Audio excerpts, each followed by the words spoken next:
Olá, pessoas! Vamos para mais uma aula. Antes de qualquer coisa, como a gente sempre fala nos vídeos, né? Procure um lugar calmo, né? Um lugar silencioso, para vocês conseguirem se concentrar melhor. Peguem logo o material didático de vocês, né? Para vocês irem acompanhando a aula, né? Pelo livro. E também um caderno, tá bom? É importante que vocês façam as anotações de vocês e também que vocês anotem alguns comentários e algumas dúvidas que vocês possam ter também, tá?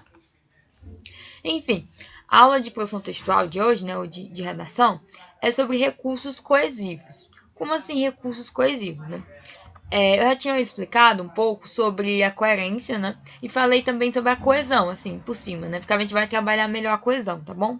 Mais detalhadamente. Eu falei que coerência é em relação ao sentido, né? O sentido que o texto tem que ter, né? Ele tem que fazer sentido, tanto em relação a ele mesmo, como em relação ao contexto em que ele está, ok? Se ele não fizer sentido, se alguma coisa ali tiver contraditória, a gente vai dizer que ele está incoerente. Isso é um problema textual, tá bom? E eu também falei sobre a coesão, que a coesão é como se fosse a tessitura do texto, né? Como se eu tivesse um tecido ali, né? Cada palavrinha que você coloca, né? Cada oração que você vai construindo, é como se fosse a linha de um tecido. Você vai juntar tudo, vai fazer ali um tecido. E o texto, ele tem que ser ali, tem que ser um tecido, ele tem que ser coeso, tá bom? Ou seja, a gente tem que olhar para ele e a gente tem que ter essa ideia de totalidade, né? De uma coisa organizada e total, tá bom? Eu falei isso, né, explicando assim por cima. E agora a gente vai ver como é que a gente pode fazer isso, tá bom? Ou seja, alguns recursos que a gente pode usar para melhorar a nossa coesão no texto, tá bom? Então vamos lá. Só reiterando, né? A coesão textual, ela tem um papel de promover a continuidade e a progressão textual, ou seja, a progressão temática, né? É justamente por quê? Porque ela tem que dar essa ideia de todo. Então você não pode olhar para um texto e perceber, por exemplo, que ele está recortado, né? Que a gente diria, por exemplo, tem uma parte aqui que ela não tem nada a ver com essa, que não tem nada a ver com essa. Parece que a pessoa colocou partes aleatórias e juntou tudo de qualquer jeito. Então esse é um problema, né? Por quê? Porque ele tem que ter essa continuidade. Uma coisa tem que levar a outra, tá bom? É uma coisa contínua, como se fosse uma linha. Eu não posso só pegar sei lá, pedacinhos e colocar e jogando, não. Tem que ser uma coisa contínua, tá bom? Por isso que a gente vai dizer que vai ter essa progressão, tá? Textual. Antes de qualquer coisa, gente, para melhorar a progressão textual de vocês, tanto em relação à coesão, como também em relação à coerência, é muito importante que vocês façam um planejamento do texto, antes mesmo de vocês escreverem o rascunho de vocês. Então, toda redação, você tem que escrever primeiro o rascunho. Quando você escreve esse rascunho, você vai escrever e vai cometer os erros no rascunho. Aí depois que você escreve esse rascunho, você vai ler o rascunho e você mesmo vai corrigir seus erros, entendeu? Você vai identificar alguns erros ali, aí você já corrige e já coloca certinho na folha oficial, tá bom? E antes mesmo de você começar a escrever o rascunho, você tem que saber o que você vai escrever, né? Vou escrever sobre isso, vou escrever isso, vou abordar isso. Então você tem que ter ali uma ideia do que você vai escrever e isso a gente vai chamar de planejamento textual, tá bom? Você vai escolher como é que você vai começar seu texto, o que é que vai ter nele, o que é que não vai ter, como é que você vai terminar, tá bom? Para você seguir essa linha de raciocínio que você mesmo criou. E assim fica mais fácil você fazer um texto contínuo, ok? Por quê? Porque você criou essa linha de raciocínio. Então é muito mais fácil você mesmo seguir, não é? Porque às vezes quando a gente faz o texto já na folha oficial, as ideias vão surgindo na nossa cabeça e a gente vai colocando. Então essas ideias não necessariamente estão ordenadas, ok? Então é importante vocês, antes de escrever um texto, vocês terem as ideias e ordenarem essas ideias para depois escreverem o texto, tá bom?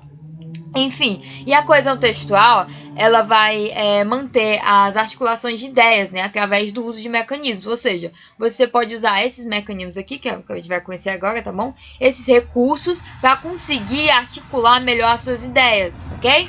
Enfim, né? Então vamos lá. Coesão textual, né?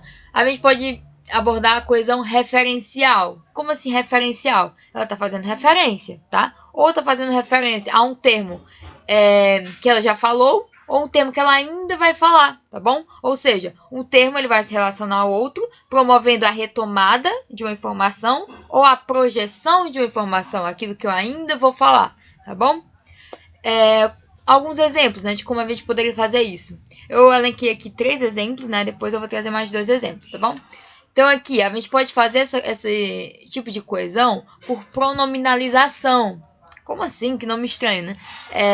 Isso basicamente, gente, é pronome, tá bom? Pronome. Como assim pronome? Os pronomes, a gente não tem os pronomes pessoais, possessivos, demonstrativos, relativos, indefinidos, não é? Pessoal, por exemplo, eu tenho do caso reto e do caso oblíquo. Do caso reto, eu, tu, ele, nós, vós. Do caso oblíquo, mim, ti, li, né?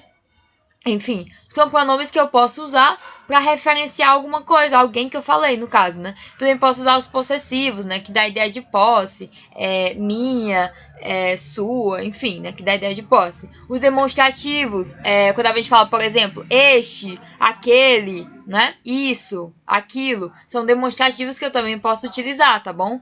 Quando eu utilizo essas palavrinhas, eu vou deixar de repetir uma palavra, né? Em vez de eu repetir a palavra, eu vou usar um desses pronomes, tá bom? Relativo, né? Principalmente o pronome que, né? Quando a gente fala que. Então, é o mais utilizado. E o indefinido também. O indefinido, gente, pode ser, por exemplo... ele pode ser utilizado justamente para você... Quando você não tem exatamente o sujeito, por exemplo, de oração, né? E você não quer repetir ele, você pode usar o pronome definido, tá bom? E além dos pronomes, gente, que vocês podem usar, inclusive, gente, os pronomes são feitos para isso, ó, o nome já está falando, pronome. Ele é feito para você substituir o nome, ou então para acompanhar, né? No caso, substantivo, tá bom? Então, eles realmente são feitos para isso, por isso que existem vários tipos de pronomes, que é para vocês realmente usarem eles, tá bom? A vez também tem a elipse. Elipse, gente, é quando eu vou apagar uma expressão, né? Que ela pode ser subtendida, ou seja, é uma informação ali que a gente pode subtender, eu não preciso colocar. Então, por exemplo, se eu falar assim, eu acordei, eu dormi, eu fui, sei lá, eu saí. Eu preciso falar esse eu? Não, não posso falar. Eu acordei e saí e fui não sei aonde. Eu não preciso repetir esse eu. Que já fica subentendido, né? Que sou eu, né, no caso. Então, eu não preciso repetir isso. Então, ser um exemplo de elipse, tá bom?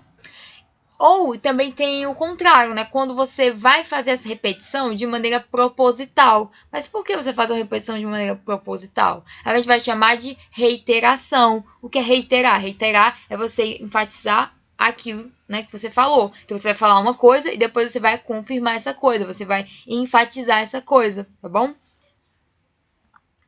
Então eu coloquei aqui um exemplo, né, pra gente conseguir visualizar. Um exemplo de elipse aqui, ó. Maria faz o almoço e ao mesmo tempo Maria conversa ao telefone com a amiga. Aqui eu repeti esse Maria desnecessariamente, né? Não precisava, tá bom? Então eu posso colocar Maria faz o almoço e ao mesmo tempo conversa ao telefone com a amiga. Falei a mesma coisa e deixei de repetir, né? Ou seja, não vou perder ponto porque repeti, tá bom? Aí por pronominalização, né? Ou seja, uso de pronomes. Os alunos do terceiro ano foram visitar o Museu da Língua Portuguesa. Os alunos do terceiro ano foram acompanhados pelos professores da escola. Percebam que eu repeti, né? Os alunos do terceiro ano e os alunos do terceiro ano. Para não ficar chato, né? Não ficar essa repetição, então o que a gente pode fazer? A gente pode dizer, por exemplo, os alunos do terceiro ano foram visitar o Museu da Língua Portuguesa. Eles foram acompanhados pelos professores da escola. Ou seja, em vez de eu repetir tudo isso, né? Todo esse sujeito, eu coloquei o eles, tá bom? Que é um pronome que ele vai referenciar todo esse sujeito, tá bom? Aí aqui um exemplo de reiteração. Cada um é responsável por todos. Cada um é o único responsável por si. Cada um é o único responsável por todos. Então, o que eu tenho aqui? Eu tenho esse cada um, cada um, cada um. Por que eu coloquei isso? Aqui, gente, foi de maneira proposital. Foi para causar esse efeito de confirmação, né? Ou seja, do que eu tô falando, para ter um destaque, tá bom? Enfim, aqui eu trouxe um exemplo mais geral, tá? Para a gente conseguir visualizar um texto e o impacto que tem, por exemplo, num parágrafo, quando a gente usa os elementos coesivos, tá bom? Então, esse primeiro parágrafo aqui, na verdade, é o mesmo do de baixo, tá? Só que o de baixo eu coloquei alguns elementos coesivos. Então, o de baixo tem elementos coesivos e o de cima não tem. Então, para a gente ver a diferença. As catástrofes ambientais já são uma consequência dos efeitos do aquecimento global, tão discutido em referências internacionais. Ok. Essas conferências, até agora, de nada adiantaram. Devemos aceitar o aquecimento global como uma realidade. Conviveremos com a realidade, mas precisamos combater o aquecimento global, a fim de as novas gerações sofrerem menos com o impacto do aquecimento global. Beleza. Um parágrafo que traz muita informação, né? Só que a gente percebe que tem algumas palavras que estão se repetindo, enfim, né? A leitura fica um pouco estranha. Então vamos ver o que a gente poderia fazer. As catástrofes ambientais já são uma consequência dos efeitos do aquecimento global, tão discutido em referências internacionais, que, até agora, de nada adiantaram. Devemos aceitá-lo como uma realidade com a qual conviveremos, mas precisamos combatê-lo, a fim de as novas gerações sofrerem menos o seu impacto, né, com o seu impacto. Então, vocês percebem que aqui embaixo é como se tivesse a leitura mais fluida, não é? Ó, aqui em cima parece que está muito recortado, né? Peguei uma informação, joguei outra, joguei outra, joguei outra. E além disso, eu tenho repetições, né? Repetições de alguns termos, né? Então a leitura fica um pouco travada, né? Fica um pouco. Não fica fluida, no caso, né? Aqui embaixo, como eu usei elementos coesivos, ou seja, eu usei aqui pronome, por exemplo, o que, né? Um pronome relativo que eu usei. Aqui com a qual também é um exemplo de pronome relativo. Eu usei esse seu, né?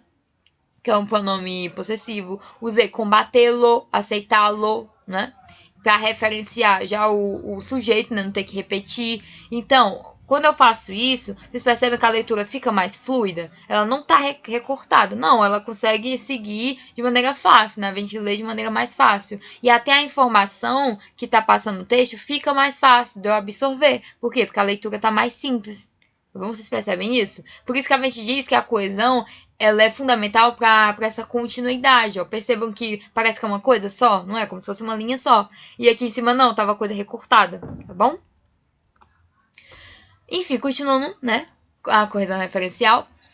Como eu tinha falado, gente, tem essa coesão, ela ou vai referenciar alguma coisa que ela já falou, que a gente vai dizer que são relações coesivas anafóricas, tá bom? Anafóricas, quando já falou. E quando vai falar ainda, ou seja, tá projetando, né, o que será dito, a gente vai dizer que é catafóricas, tá bom? Então são esses nomezinhos estranhos, mas o importante é vocês entenderem a ideia, que pode referenciar ou alguma coisa que falou, ou alguma coisa que ainda vai falar, né? Pode fazer essa projeção, tá bom? Enfim, continuando, né? A gente também tem dois modos, né, de fazer essa coesão. A gente pode fazer pelo uso de sinônimos, né? De hiperônimos e hipônimos, né? Que vocês estudaram agora, tá bom? Ou seja, a gente vai empregar palavras pertencentes ao mesmo campo de sentido. Como assim campo de sentido? O que são sinônimos? Sinônimos são palavras com sentidos semelhantes, não é? O que são hiperônimos e hipônimos? São palavras com o sentido de particularização e generalização de ideia. Então, por exemplo, se eu falar feliz e alegre, o sentido é parecido, né? Semelhante. Então, eu vou dizer que é sinônimos. Beleza. Se eu falar meio de transporte e bicicleta, por exemplo.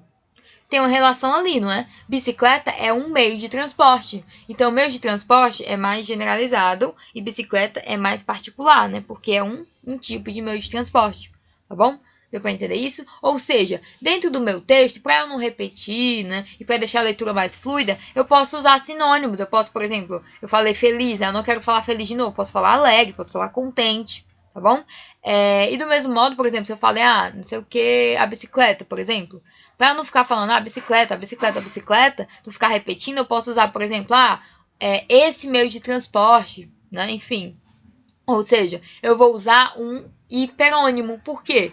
Porque a bicicleta é um meio de transporte. Então eu posso falar que ela é um meio de transporte, que ela é, não é? Então eu posso usar o hiperônimo das palavras, gente, para eu poder referenciar, tá bom? E por nominalização. Como assim nominalização, né? Quando eu vou empregar um substantivo que ele vai se referir a um verbo anteriormente utilizado. Então, por exemplo, você no texto você usou ali um verbo, aí você quer usar ele de novo, só que você não quer repetir. Aí você pode usar o substantivo que faz referência a ele. Por exemplo, se eu falar assim, sei lá, enfim, ele caminhou, por exemplo, o verbo caminhar, né? Aí você quer usar o caminhar de novo, só que você não quer repetir. Claro, você pode usar o sinônimo, né? Você pode usar andar, né? Mas você também pode usar um substantivo que faz referência a esse verbo. Pode usar, por exemplo, caminhada, enfim, né? Deu pra entender isso? Então, vamos ver um exemplo aqui. Um porco-fujão causou confusão no trânsito em uma estrada movimentada em Taiwan. 5 policiais do trânsito e funcionários de uma construtora que atua na estrada perseguiram um animal. Então, o que a gente percebe aqui? A gente percebe uma coesão, né, que foi feita pelo uso de hiperonímia e hiponímia, né? Ou seja, porco é um tipo de animal, não é? É. Então, animal é uma ideia mais geral. Então, é o hiperônimo da palavra porco. E porco é o hipônimo da palavra animal, tá bom? Então, percebam que eu consegui, né, substituir para eu não poder repetir, né? Enfim. E aqui, radares vão fiscalizar 14 faixas de trânsito em Belém. A MUB diz que rodovia Arthur Bernardes terá radar de fiscalização. Via é considerada ponto de alto índice de acidentes de trânsito. Então, o que a gente percebe aqui? Que eu tenho esse verbo, né, fiscalizar, que eu falei lá no começo, e eu quero falar ele de novo, só que eu não quero repetir. Aí o que é que eu transformei? Eu peguei um substantivo que faz referência a ele. Então, por exemplo, terá radar de fiscalização. É a mesma coisa, né, que eu passei antes, né? Radares vão fiscalizar, radares de fiscalização. Falei a mesma coisa e não repeti a palavra, tá bom? Então, é um exemplo de nominalização. Gente, a aula foi bem simples, né? Foi bem rápida. Eu espero que vocês tenham entendido, né? Por mais que pareça assim um assunto complicado, não é tão difícil. Vocês viram que não é tão difícil. É só vocês conseguirem reconhecer isso e vocês terem essa leitura crítica do próprio texto de vocês. Então, quando vocês escreverem, vocês mesmos têm que se perguntar, né? Será que a leitura tá fácil? Será que tá uma leitura complicada? Será que eu posso mudar isso? Será que não posso? Tá bom? Lembre-se, gente, que o processo de produção textual, ele envolve muito mais do que a parte de redigir o texto, né? Por isso que eu boto, por exemplo, aqui produção textual e não redação. Porque redação dá a ideia de quê? De redigir, de só escrever. Só que o processo de você ter um texto, elaborar um texto, ele envolve muito mais do que só você escrever. É toda uma produção, por isso que produção textual. Antes você tem que planejar, você tem que organizar seus pensamentos, né? Você vai escrever, né? E depois que você escrever, você tem que revisar seu texto, né, para encontrar seus erros, tá bom? Enfim, espero que vocês, né, tenham entendido. Se vocês tiverem dúvidas, vocês podem rever a aula, né, no canal da escola, as outras aulas também, tá bom? Acessem o conteúdo, né, no site da escola, que tá aqui pra vocês, e a agenda digital de vocês, tá bom? Pra vocês terem acesso às atividades, né, pra vocês fazerem. E até a próxima aula.